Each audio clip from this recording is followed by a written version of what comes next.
আসসালামু আলাইকুম বন্ধুরা, মাসুবা কিচেন উইথ ভিলেজপুর তরফ থেকে সবাইকে সালাম জানাচ্ছি। আবারও চলে আসলাম একটা নতুন সুস্বাদু ভর্তার রেসিপি নিয়ে। প্লিজ বন্ধুরা সবাই ভিডিওটা দেখতে থাকো। আমি কিভাবে ভর্তা রেসিপি করলাম, মিঠা লাউ ভর্তা রেসিপি করব। গরম ভাতের সাথে এই রকম মিঠা লাউ চল ভর্তা করে খাওয়া যায়, কি জমে যাবে। এক থালি ভাত খাইতে পারবে বন্ধুরা। এই দেখো আমি মিঠা লাউগুলো খুব সুন্দর করে কেটে ধুয়ে পরিষ্কার করে নিয়েছি।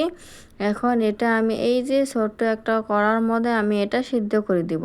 বন্ধুরা আমার মিঠা লাউ কম পরিমাণ জন্য আমি ছোট্ট একটা ভাড়াতে সিদ্ধ করবে লেগেছি। তোমরা চাইলে বেশি বা কমিয়ে দিতে পারো, সেটা তোমাদের ইচ্ছা।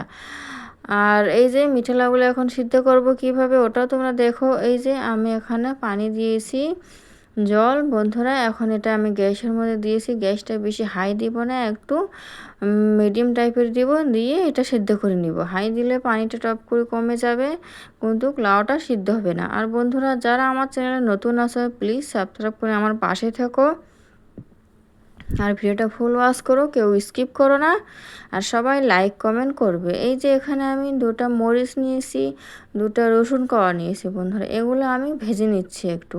আমরা ঝালটা কম খাই জন্য আমরা ঝালটা কমিয়ে নিছি। তোমরা যদি ঝালটা বেশি খাও তাহলে ঝালটা কিন্তু তোমরা বাড়িয়ে নিতে পারো বন্ধুরা, সেটা তোমাদের ইচ্ছা, ওটা কোনো অসুবিধা নেই।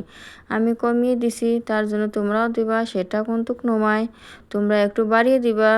কেউ কেউ ঝাল খেতে পছন্দ করো বন্ধুরা, আমরা ঝাল খাই না জন্য তার জন্য 2টা মরিচ দিয়েছি। এই দেখো আমি মিঠা লাউগুলো খুব সুন্দর করে সিদ্ধ করে নিয়েছি, একদম লাল লাল টাইপের করে।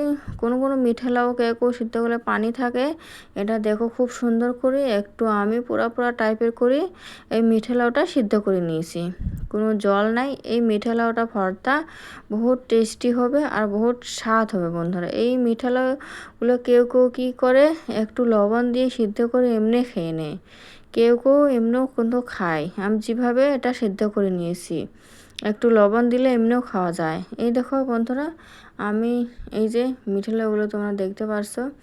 এখন এখানে নিয়েছি মরিচ, রসুন কোয়াগুলো, পেঁয়াজ, লবণ নিয়েছি। এখন এগুলো আমি ভর্তা করব।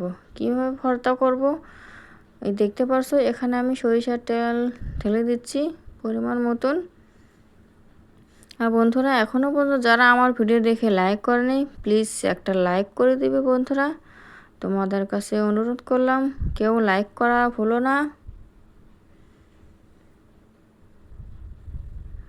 এই যে আমি ভালোভাবে লবণ, রসুন আর পেঁয়াজ মরিচগুলো ভালোভাবে কিন্তু আমি মেখে নিচ্ছি হাত দিয়ে। এইভাবে ভালো করে মেখে নিবা তোমরা, তাহলে জিনিসটা ভালো হবে। এই যে এইভাবে আমি ভালো করে মেখে নিচ্ছি, তোমরা দেখতে পারছো। আর কে কে এই ভর্তা মিঠা লাউয়ের ভর্তা খেতে পছন্দ করো প্লিজ আমার কমেন্টে জানিও বন্ধুরা। আমিও খুব টেস্টি লাগে আমারটা এই মিঠা লাউয়ের ভর্তাটা, খুব টেস্টি লাগে। গরম ভাতের সঙ্গে খাইলে তো অপূর্ব অপূর্ব স্বাদ। একটু মিঠা লাউয়ের ভর্তাটা একটু ঝাল দিলে ভালোই হয়, কিন্তু আমরা ঝালটা কমিয়ে দিছি। ঝাল ঝাল করে খাইলে কিন্তু আরও বেশি টেস্ট লাগে। যে কোনো ভর্তা ঝাল ঝাল করে খাইলে বেশি স্বাদ হয় মনে হয়। এই দেখো আমি খুব সুন্দর করে মেখে নিচ্ছি না, তোমরা দেখতে পাচ্ছ বন্ধুরা। এই দেখো খুব সুন্দর করে মেখে ভর্তাটা করে নিয়েছি। একটা মরিচ রেখেছি, চাইলে ঝাল কম হলে বা একটু মরিচটা কামড়ে খাওয়া যাবে, একটু তখন ঝালটা যে মনে হবে যে ঝাল ঝাল হয়েছে। আমি খুব সুন্দর করে কোনো ভর্তা করে নিয়েছি, একদম মোলায়েম হয়েছে, খুব সুন্দর আলু ভর্তার মতন হয়েছে, খুব সুন্দর হয়েছে এই ভর্তা। জানি না কে কীভাবে ভর্তা করো বন্ধুরা,